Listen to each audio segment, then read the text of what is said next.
ഇന്നത്തെ വീഡിയോയിൽ നമ്മൾ പരിചയപ്പെടാൻ പോകുന്നത് വളരെയധികം ഉപകാരപ്പെടുന്ന ചില കാര്യങ്ങളാണ്. പ്രധാനമായിട്ട് കഞ്ഞിവെള്ളം നമ്മുടെ ചെടികളിൽ വളമായിട്ട് പ്രയോഗിക്കുമ്പോൾ നമ്മൾ ശ്രദ്ധിച്ചിരിക്കേണ്ട ചില കാര്യങ്ങളാണ് ഇന്നത്തെ വീഡിയോയിൽ പറയുന്നത്. അതുകൊണ്ട് തന്നെ ഈ ഒരു വീഡിയോ നിങ്ങൾ മൊത്തത്തിൽ കാണാനായിട്ട് ശ്രമിക്കണം. നമ്മൾ പലപ്പോഴും നമ്മുടെ ചെടികളിലും പച്ചക്കറികളിലുമെല്ലാം കഞ്ഞിവെള്ളം വളമായിട്ട് പ്രയോഗിക്കാറുണ്ട്. ചെടികളുടെ വളർച്ചയ്ക്ക് ആവശ്യമായിട്ടുള്ള നൈട്രജൻ യാതൊരു ചെലവും കൂടാതെ നമുക്ക് കൊടുക്കാവുന്ന ഒരു വളമാണ് ഈ കഞ്ഞിവെള്ളം. ദിവസവും നമ്മുടെ വീട്ടിലുണ്ടാക്കുന്നതാണ്. അത് പുളിപ്പിച്ചതിന് ശേഷം ഡൈല്യൂട്ട് ചെയ്ത് നമ്മൾ മണ്ണിൽ ചേർത്ത് കൊടുത്തു കഴിഞ്ഞാൽ ധാരാളം നൈട്രജൻ മണ്ണിലുണ്ടാകും.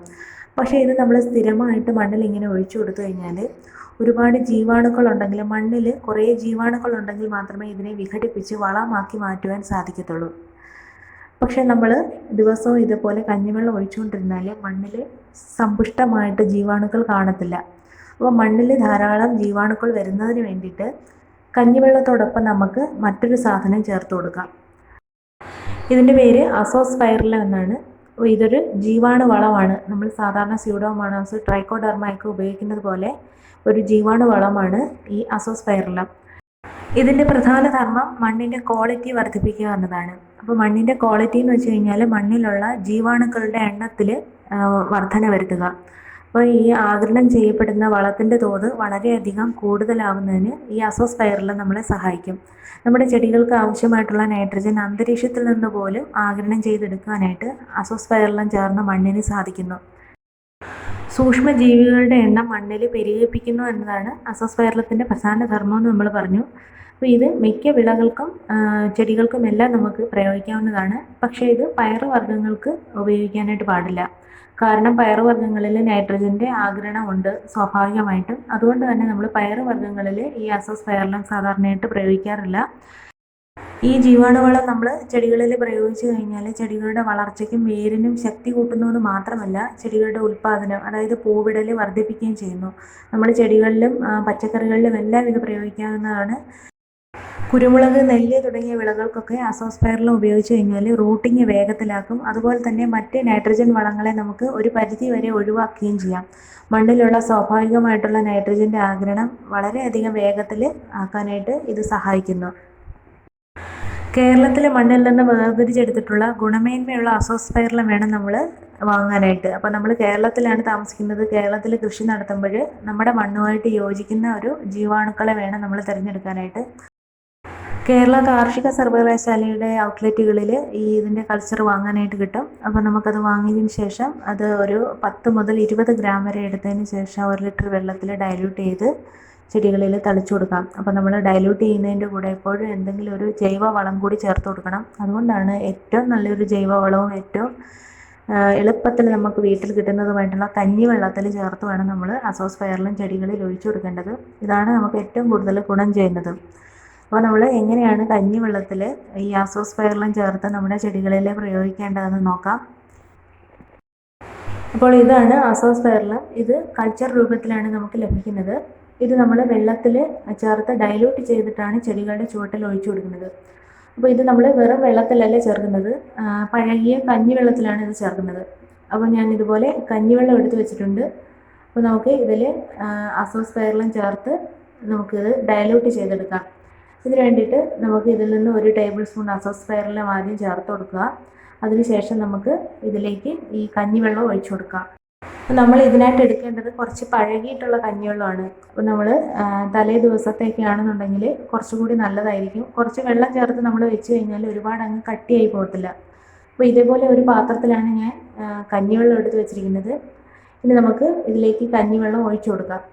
ഇതിന് ശേഷം നമ്മൾ ചെയ്യേണ്ടത് ഇതേ പാത്രത്തിൽ തന്നെ നമ്മൾ 2 പാത്രം വെള്ളവും കൂടി പിടിച്ച് ഇതിലേക്ക് ചേർത്ത് കൊടുക്കണം.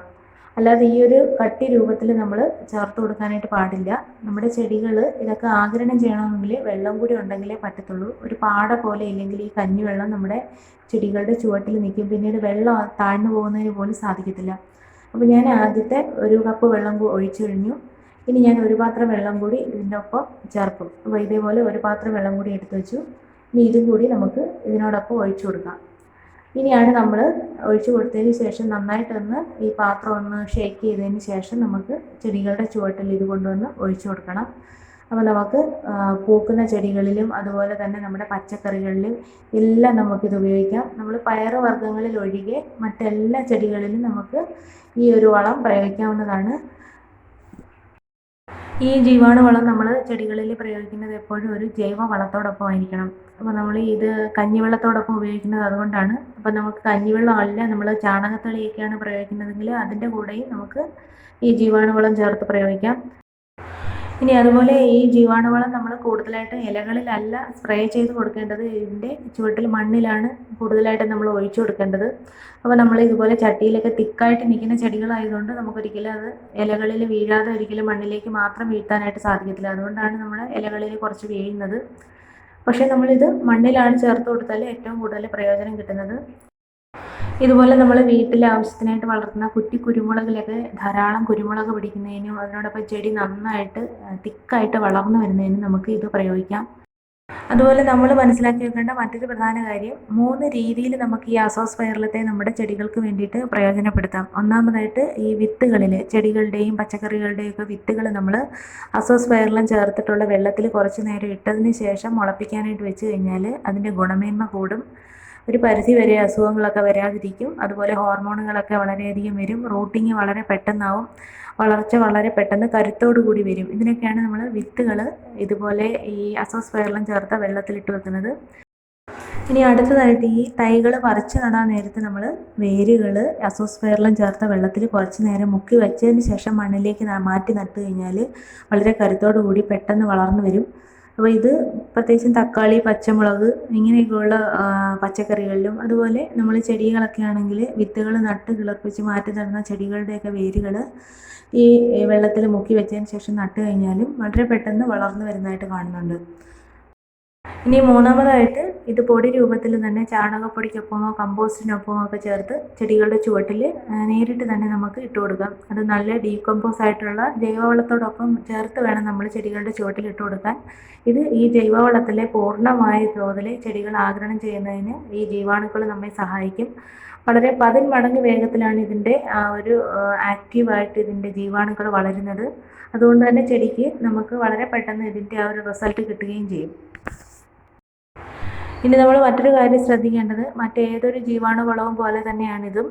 ഇതിൻ്റെ എക്സ്പയറി നോക്കി വേണം വാങ്ങാനായിട്ട്. ഇത് ആക്റ്റീവായിട്ട് നമ്മുടെ മണ്ണിൽ പ്രവർത്തിക്കണമെന്നുണ്ടെങ്കിൽ ഇതിൻ്റെ എക്സ്പയറിയൊക്കെ നോക്കണം. അതുപോലെ നമ്മൾ വാങ്ങിക്കൊണ്ട് വന്നു കഴിഞ്ഞാലും സൂര്യപ്രകാശത്തിലൊക്കെ വെച്ചിട്ട് ഇതിൻ്റെ ആ ഒരു ജീവാണുക്കളെ നശിപ്പിച്ച് കളയാനായിട്ട് പാടില്ല. ഇതെപ്പോഴും നമ്മൾ അടച്ച് തന്നെ മാറ്റി സൂര്യപ്രകാശം കൊള്ളാതെ മാറ്റി വെക്കേണ്ടതാണ്. നമ്മുടെ മണ്ണിൻ്റെ ഘടന സ്വാഭാവികമായിട്ട് നിലനിർത്തുന്നതിനും അതോടൊപ്പം വളക്കൂറുള്ളതാക്കി മാറ്റുന്നതിനും ഇത് പ്രയോഗിച്ചു കഴിഞ്ഞാൽ സാധിക്കുന്നതാണ്. പലപ്പോഴും നമ്മുടെ മണ്ണ് ഈ രാസവളങ്ങളൊക്കെ പ്രയോഗിച്ച് മണ്ണിൻ്റെ വളക്കൂറ് നഷ്ടപ്പെട്ടൊക്കെ ഇരിക്കുന്ന സാഹചര്യത്തിൽ ഇത്തരത്തിലൊരു ജീവാണു നമ്മുടെ മണ്ണിൽ കലർത്തി കൊടുത്താൽ വളരെയധികം പ്രയോജനം ചെയ്യും. പ്രത്യേകിച്ച് നമ്മൾ തറയിൽ നട്ടിരിക്കുന്ന ചെടികളിൽ മണ്ണിൽ ഇതുപോലെ ജീവാണുക്കൾ ചേർത്ത് കൊടുത്തു കഴിഞ്ഞാൽ ആ മണ്ണിൽ എപ്പോഴും ജീവാണുക്കൾ നിലനിൽക്കും. അപ്പോൾ തീർച്ചയായിട്ടും നമ്മുടെ മണ്ണിൽ ഇതൊന്ന് പ്രയോഗിക്കാനായിട്ട് ശ്രമിക്കുക. നമുക്ക് മെച്ചപ്പെട്ട ഒരു റിസൾട്ട് ആയിരിക്കും കിട്ടുന്നത്. നമ്മുടെ ചെടികളുടെ വളർച്ച 10 മടങ്ങ് വേഗത്തിലാകും. നമുക്ക് ധാരാളം പൂക്കളും അതുപോലെ തന്നെ പച്ചക്കറികളും കായ്കളും എല്ലാം കിട്ടുന്നതാണ്. അപ്പോൾ ഇന്നത്തെ ഈ വീഡിയോ ഞാൻ വൈൻഡപ്പ് ചെയ്യാണ്. ഇന്നത്തെ വീഡിയോയിലൂടെ നിങ്ങൾക്ക് പുതിയ അറിവുകളാണ് കിട്ടിയിട്ടുള്ളതെങ്കിൽ തീർച്ചയായിട്ടും വീഡിയോ ഒന്ന് ലൈക്ക് ചെയ്യണം.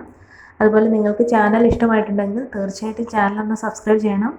അപ്പോൾ നമുക്ക് അടുത്ത വീഡിയോയിലൂടെ വീണ്ടും കാണാം. ബൈ.